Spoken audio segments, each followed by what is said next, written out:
Hello and welcome to this podcast about METARs. I'm Luisa Winters.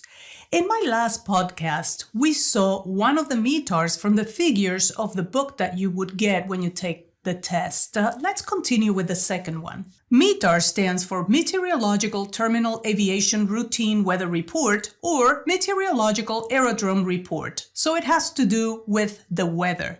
You would get this weather either in your airplane or in a weather report written kind of like in code. In here, we see figure 12, which is one of the figures that is used for the test that you would take for the remote pilot or Part 107 test from the FAA.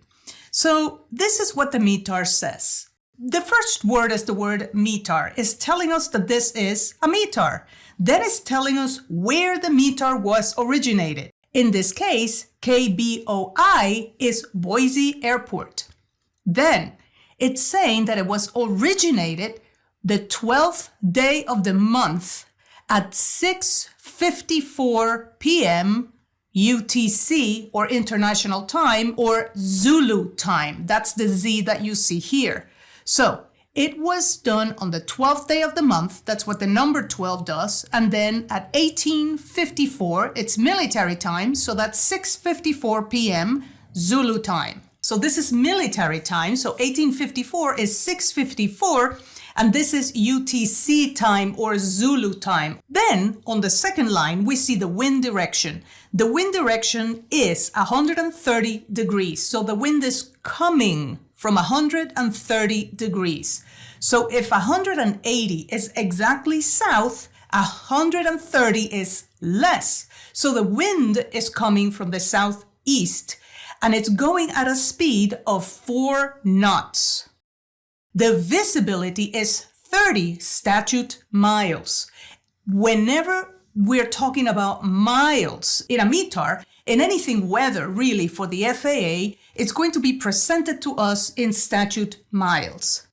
Then we see the ceiling. The ceiling is scattered clouds. That's what the SCT stands for. And then 150, so 15,000 feet.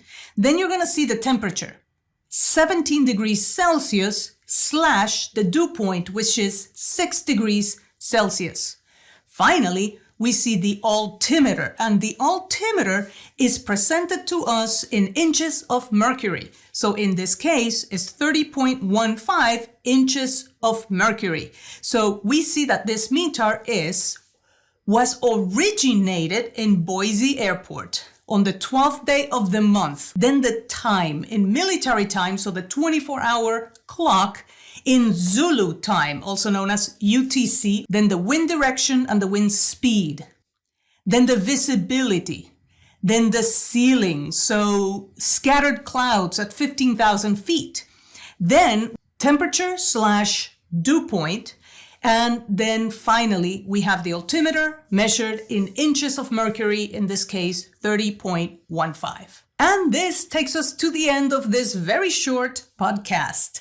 I hope you enjoyed it. If you did, please hit like, hit subscribe, and I will see you next time. Thanks for watching.